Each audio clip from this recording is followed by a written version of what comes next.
Hola querida iglesia, qué bueno poder volver a compartir con cada uno de ustedes este momento de leer, de estudiar, de escuchar un mensaje de parte de nuestro Señor. Bienvenidos a todos aquellos que fueron convocados por Cristo mismo para ser parte de la audiencia y de la iglesia Cristo en nosotros.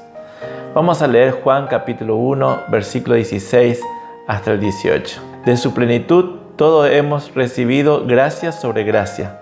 Pues la ley fue dada por medio de Moisés, mientras que la gracia y la verdad nos han llegado por medio de Jesucristo. A Dios nadie lo ha visto nunca. El Hijo unigénito, que es Dios y que vive en unión íntima con el Padre, nos lo ha dado a conocer. El domingo pasado basamos nuestra reflexión en Juan capítulo 1, el versículo 14, que decía así: «Y el Verbo se hizo hombre y habitó entre nosotros, y hemos contemplado su gloria, la gloria que corresponde al Hijo unigénito del Padre, lleno de gracia y de verdad». El Verbo, el Logos, la palabra, la voluntad de Dios se había encarnado, comienza diciendo el apóstol Juan en su relato del Evangelio de Jesucristo. El invisible, aquel al cual no teníamos acceso, un día decidió hacerse visible, se hizo humano, se hizo como uno de nosotros, y no solamente eso, sino que dice que habitó en medio de nosotros, aproximadamente 33 años junto a nosotros. Y según Colosenses capítulo 1, versículos 19 y 20, dice lo siguiente acerca de Jesús: «Por cuanto agradó al Padre que en Él habitase toda plenitud, y por medio de Él reconciliar consigo todas las cosas, así las que están en la tierra como las que están en los cielos, haciendo la paz mediante la sangre de su cruz». Es decir, que a Dios el Padre le plació, le agradó que en su Hijo Jesucristo, que en aquel Dios hombre que caminaba entre nosotros, estuviera Él mismo. Todo su poder, todo su amor, toda su plenitud, toda su gloria estaba en Jesús. Jesús era 100% humano y 100% divino. Y Dios lo había decidido así, porque era la única manera que tenía el cielo para reconciliarse con toda la humanidad. Y dice Juan que de esa plenitud todos tomamos gracia sobre gracia. Porque la ley que fue dada por medio de Moisés en el antiguo pacto era santa, era justa y era buena, según nos dice el apóstol Pablo en Romanos capítulo 7, versículo 12. Pero esa ley no tenía el poder para salvarnos, porque nadie de nosotros podía cumplirlo. La ley simplemente nos mostraba vez tras vez que éramos incapaces por nuestros propios medios de alcanzar la salvación, de volver a restaurar a ese estado de gloria que un día el hombre perdió por desobedecer a Dios. Todos aquellos rituales y aquellos sacrificios que estaban allí escritos en la ley eran también en cierto modo una demostración de la gracia de Dios, ya que por medio de la muerte de un cordero inocente, de un animal inocente, el pueblo de Dios, Israel, podía recibir el perdón de todos sus actos y recibir misericordia un año completo. Pero todo aquello simplemente era una sombra, era una muestra, un símbolo de lo que iba a venir mucho más adelante. El tabernáculo, los sacrificios, los altares, cada mueble de aquel lugar, la sangre que se derramaba, simplemente tipificaban, simbolizaban a Cristo, el Mesías que Dios había prometido. Todos aquellos rituales, sacrificios y toda la liturgia que se acostumbraba a hacer alrededor del tabernáculo duraron muchos años, hasta que un día se cumplió el tiempo de Dios. Y allí dice que Dios se encarnó en su Hijo Jesucristo. Entonces toda la gracia y la verdad se hizo realidad para nosotros. Ahora Jesucristo, que estaba entre medio de nosotros, ya no era un símbolo, ya no era una tipología, sino que era una verdad palpable, visible. Y a todo esto Juan lo llama gracia sobre gracia. Y quizás tu pregunta sea, ¿por qué gracia sobre gracia? Uno de los primeros comentaristas bíblicos de la antigüedad se llamó Juan Crisóstomo, y él decía que la mejor traducción de esta frase, gracia sobre gracia, del apóstol Juan, sería gracia en lugar de gracia, o también gracia en sucesión de la gracia.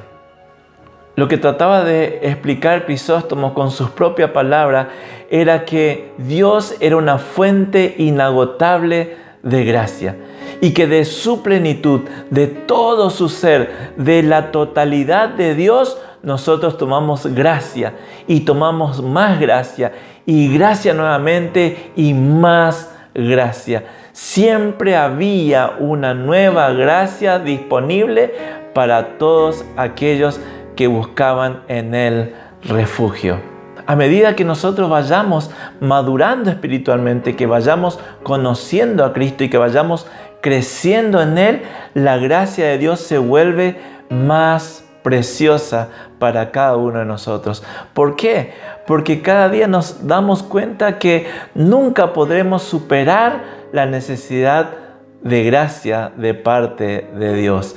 En otras palabras, nunca llegará el momento en la experiencia cristiana que dejaremos de ser pecadores salvos por gracia. Crisóstomo escribió: gracia en lugar de gracia, gracia nueva en lugar de la vieja gracia. En el antiguo pacto había justicia, pero ahora había una nueva justicia. Antes se sacrificaba un animal y ese perdón, esa misericordia de Dios duraba un año, duraba un tiempo.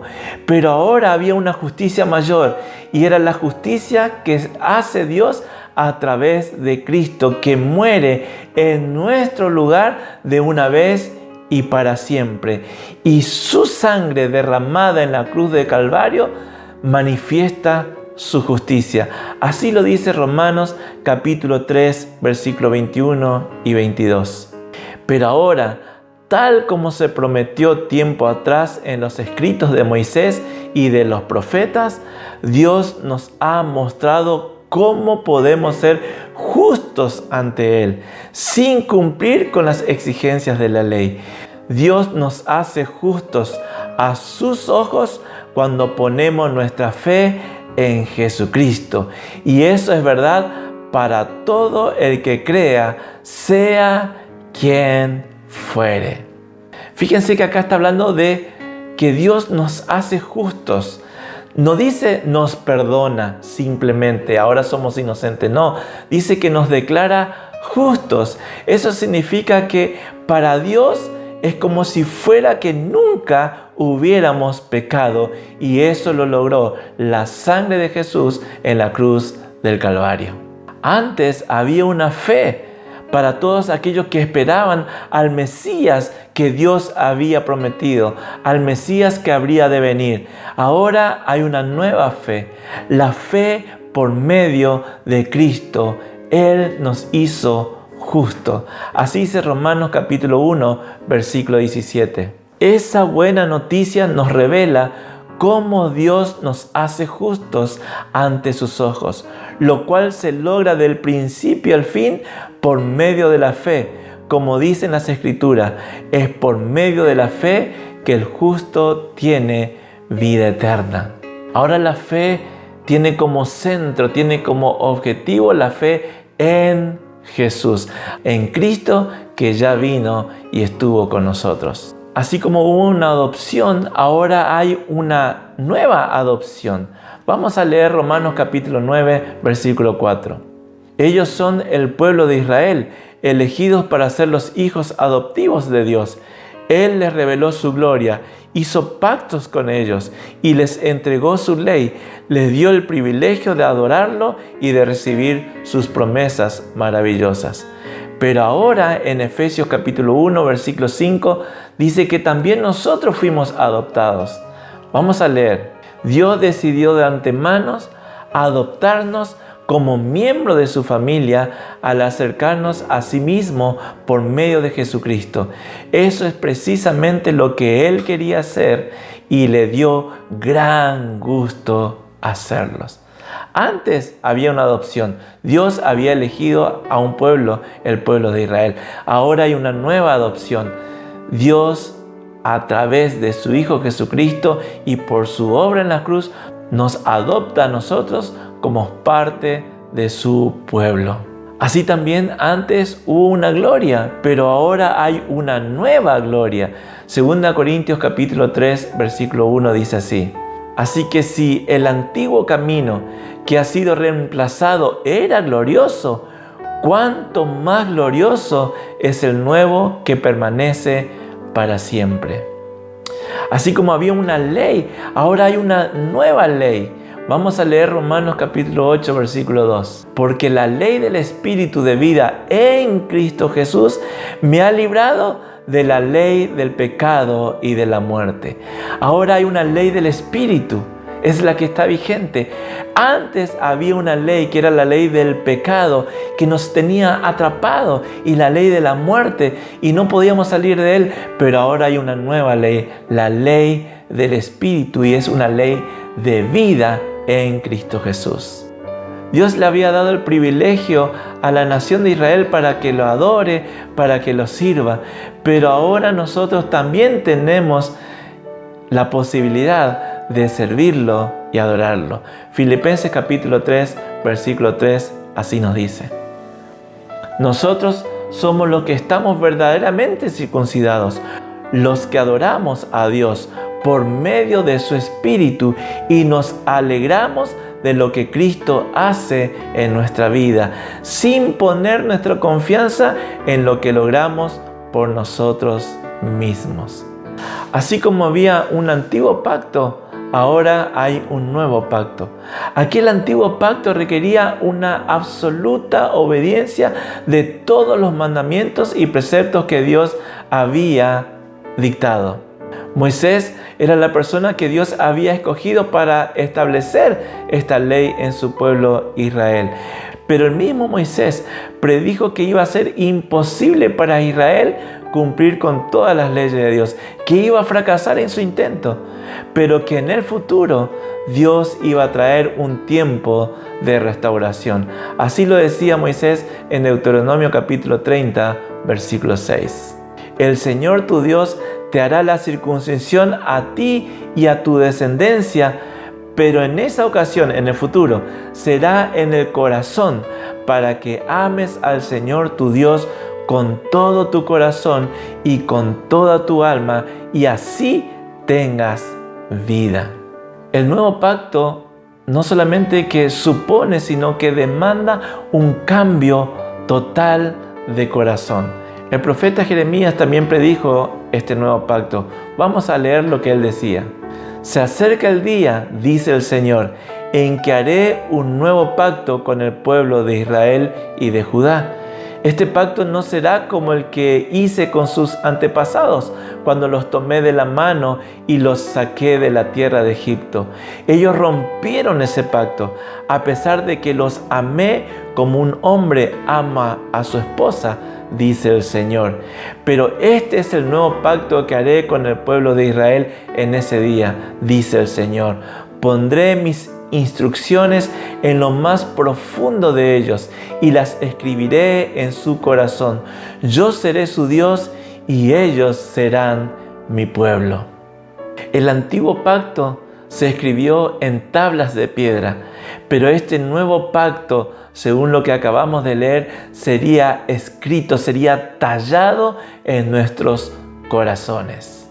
Es posible ser parte de este nuevo pacto con una sola condición: es la fe en Cristo Jesús y su obra en la cruz del Calvario. La noche antes de ir a la cruz, Lucas capítulo 22, versículo 20 nos cuenta cómo Jesús inaugura este nuevo pacto. Después de la cena, tomó en sus manos otra copa de vino y dijo: esta copa es el nuevo pacto entre Dios y su pueblo, un acuerdo confirmado con mi sangre, la cual es derramada como sacrificio por ustedes. Por eso Crisóstomo dice, gracia, más gracia y más gracia. Gracia en lugar de gracia. Una gracia en sucesión de otra gracia. Así como hubo una santificación, también hay una nueva santificación. Así como hubo un bautismo, ahora hay un bautismo. Así como hubo un sacrificio, también ahora hay un sacrificio. Así como hubo un templo, también ahora hay un templo. Así como hubo una circuncisión, también ahora hay una nueva circuncisión. Y así como hubo una gracia, ahora también hay una gracia. Entonces, ¿qué significa gracia sobre gracia? La frase significa que hay gracia y luego hay más gracia. Gracia acumulada sobre gracia. Es un suministro inagotable de gracia, disponible para nosotros las 24 horas, los 7 días de la semana, todos los días del año, mientras vivas aquí en la tierra. ¿Por qué necesitamos gracia sobre gracia? Podría ser la pregunta de algunos. Necesitamos gracia sobre gracia porque es la única manera de nacer de nuevo. Ya no nacer en la forma natural, sino ahora nacer a la vida espiritual. Y una vez que recibimos la gracia, nacemos de vuelta, vamos a empezar a vislumbrar, a ver la gloria de Dios en nuestras vidas. Ahora, ¿por qué? ¿Por qué es necesario esto? El mismo apóstol Juan dice, porque sin gracia no podemos ser hijos de Dios. Pero alguno dirá, bueno, pero todos somos hijos de Dios. ¿Vieron que las personas suelen decir esto? Todos somos hijos de Dios. Una cosa es ser criatura de Dios, creación de Dios, y otra cosa muy distinta es ser un hijo de Dios. Es interesante, para explicar esto vamos a ocupar un texto que está allí en Juan capítulo 8. Es un día donde Jesús está predicando el Evangelio. Y entonces vienen como siempre los fariseos, los religiosos, y vienen a escuchar para ver qué está diciendo Jesús, pero no interesado en recibir la palabra, sino para disputar con Él. Entonces están allí los religiosos, los fariseos, y ellos conocían de tapa a tapa el Antiguo Testamento. Ellos estaban orgullosos de ellos mismos de poder cumplir a rajatabla, lo más estrictamente posible, toda la ley de Moisés. Y ellos se sentían cómodos y decían, bueno, nosotros estamos siendo verdaderamente adoradores de Dios, porque nosotros cumplimos con la ley de Moisés. Ellos mismos eran los responsables de enseñar a su pueblo y guiar a su pueblo hacia Dios y a esperar al Mesías que había de venir, o sea, a Cristo. Pero resulta que ellos, cuando apareció Jesús, cuando apareció Cristo, en vez de rendirse a Él, en vez de adorarlo a Él, lo querían matar. Lo curioso es que Jesús estaba predicando, ellos estaban escuchando y dice que muchos de los judíos que estaban allí se habían convertido. Entonces Jesús dijo a los judíos que habían creído en Él, si ustedes permanecen en mi palabra, serán verdaderamente mis discípulos y conocerán la verdad, y la verdad los hará libres. Le respondieron, no los judíos que habían creído, sino los fariseos, los religiosos. Nosotros somos descendientes de Abraham y jamás hemos sido esclavos de nadie. ¿Cómo puedes decir ustedes serán libres? Versículo 37. Yo sé que ustedes son descendientes de Abraham, dice Jesús, pero intentan matarme porque mi palabra no haya cabida en ustedes. Entonces sigue diciendo Jesús en el versículo 41. Ustedes hacen las obras de su padre. Entonces ellos dijeron, nosotros no hemos nacido de un acto de inmoralidad. Tenemos un Padre que es Dios. Él sigue adelante en la charla y les dice, y Jesús les dijo, si su Padre fuera Dios, ciertamente me amarían, porque yo he salido y he venido de Dios. No he venido por mi propia cuenta, sino que Él me envió. ¿Por qué no entienden mi lenguaje?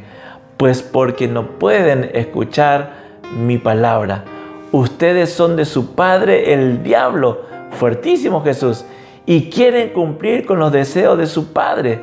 El que es de Dios escucha las palabras de Dios, pero ustedes no la escuchan porque no son de Dios. En otras palabras, las personas más religiosas en el tiempo de Jesús no eran hijos de Dios. Jesús mismo le está diciendo allí, ustedes, su padre pareciera que es del diablo, o ustedes son hijos del diablo porque no quieren escuchar mi palabra. Y lastimosamente esa es la condición de todos. Si nosotros no recibimos gracia, si nosotros no escucháramos de Jesús, si no creyéramos en la obra de Él en la cruz, y si no experimentamos el nuevo nacimiento, jamás vamos a poder ver la gloria de Dios, porque no seríamos hijos de Dios. ¿Recuerdan Juan capítulo 3, versículo 3, donde Jesús dice, te digo la verdad, a menos que nazca de nuevo, no puedes ver el reino de Dios? Sin gracia no hay nuevo nacimiento. Sin nuevo nacimiento no puedes ser un hijo de Dios. Sin ser hijo de Dios, nunca veremos la gloria del reino de Dios. Algunos quizás escuchó por allí que hay personas que dicen, yo voy a la iglesia, pero no puedo ver la gloria de Dios. Yo no experimento la gloria de Dios en mi vida. Quizás porque nunca han nacido de vuelta. Simplemente se acostumbraron a la cultura evangélica, a la cultura cristiana, pero no se han rendido completamente a Jesús. No sería una exageración decir que la meta suprema del Evangelio es que todos los hijos de Dios vean y disfruten la gloria de Jesucristo tan plenamente como podamos hacerlo los seres humanos.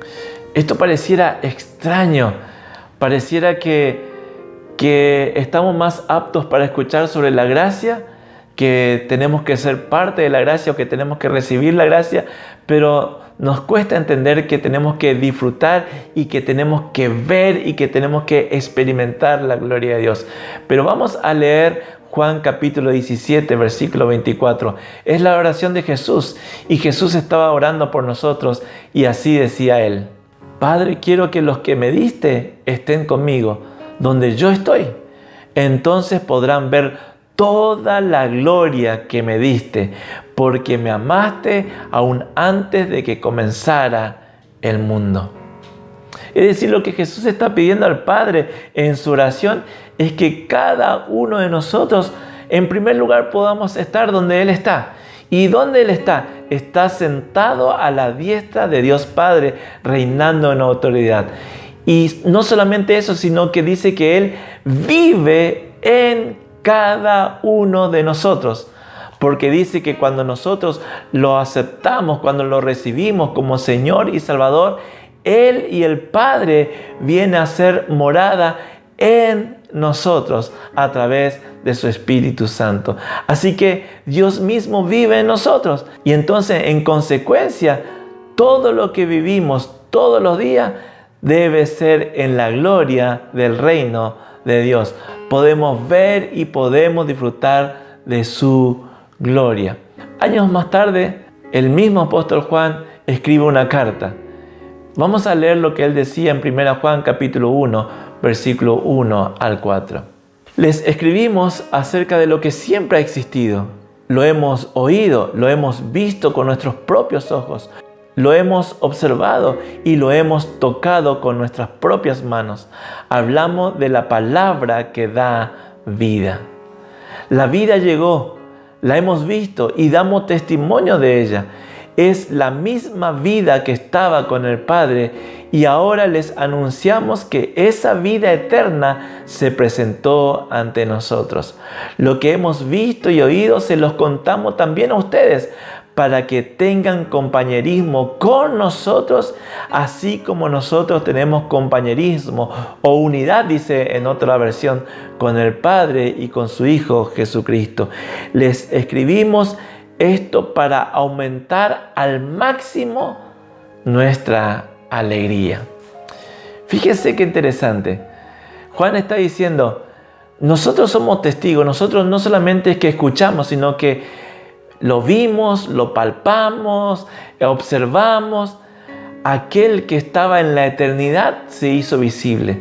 Aquel que era la vida, ahora era una vida tocable. Aquel que era la vida eterna se presentó delante de nosotros. Y les contamos todo esto para que ustedes puedan vivir en gozo pleno todos los días de su vida. Así como nosotros nos alegramos, así como nosotros nos gozamos, ahora también queremos que ustedes se puedan gozar juntamente con nosotros. Primero, la gracia de Dios para poder darnos vida. Una vez que tenemos la vida, empezamos a disfrutar de la gloria de Dios. Y una vez que estamos disfrutando de la gloria de Dios, nuestra vida vive en un gozo permanente. Antes de terminar, voy a insistir una vez más en este concepto porque creo que es muy importante y se nos tiene que hacer carne a cada uno de nosotros. Cuando recibimos la gracia de Dios, esta nos capacita abriendo nuestros ojos que estaban ciegos a la fe en Cristo Jesús. Y una vez que nuestros ojos se abren, entonces, solamente entonces podemos ver la gloria de Dios. Y si vemos la gloria de Dios, nuestra vida va a ser de gozo continuo, porque estamos en la gloria, vivimos en la gloria y vemos la gloria de Dios todos los días de nuestra vida. Esto es porque recibimos gracia sobre gracia. ¿Se acuerdan? Jesús tenía 3 amigos que eran hermanos muy amados por él: Marta, María y Lázaro. Resulta que un día Lázaro se muere y después de ya varios días Jesús vuelve a la casa de ellos y Marta sale al encuentro y le reclama a Jesús: ¿por qué no llegó antes? Porque Marta decía: si vos hubieras estado aquí, yo estoy seguro que vos lo hubieras sanado, pero ahora mi hermano Lázaro ya está muerto. Entonces Jesús le dice: ¿no te he dicho que si crees verás la gloria de Dios? Marta en ese momento no entendió mucho lo que Jesús le estaba diciendo. Y todos los que estaban allí fueron testigos de la resurrección de Lázaro. Lo cierto es que algunos, al ver esta gran obra de Jesús, dice que creyeron y desde ese día vieron la gloria de Jesús. Pero otros no. Por ejemplo, los fariseos, aquellos religiosos que comentábamos hoy, ellos simplemente vieron un acto físico, una obra física de parte de Jesús. Y fíjense cuál fue su reacción. Juan capítulo 11, versículo 53. Así que desde aquel día acordaron matarlo. ¿Saben por qué? Porque no creer imposibilita la obra de la gracia. Y sin gracia no hay visión de gloria. La gracia es el poder sobrenatural de Dios que nos regenera y abre nuestros ojos para que podamos ver a Cristo como realmente es. Que esta semana, mientras escuchas de Cristo, mientras lees sobre Cristo en la palabra de Dios, la gracia de Dios pueda ir abriendo tus ojos espirituales y pueda ver cada día más a este Jesucristo glorioso. Leamos 2 Pedro capítulo 3 versículo 18, dice así: antes bien, creced en la gracia y el conocimiento de nuestro Señor y Salvador Jesucristo. A Él sea la gloria ahora y hasta el día de la eternidad. Amén. Cuando pruebes a Cristo, cuando saborees a este Cristo glorioso, todo lo que venías comiendo ya no te va a interesar. Ese evangelio así light, insulso, esa manera opaca, pálida de vivir la vida cristiana, ya no te va a interesar, porque ahora estás probando al Cristo glorioso. Y vimos su gloria, gloria del unigénito de Dios. Dios le bendiga, tengan una gran semana y disfruten del Cristo glorioso en sus vidas.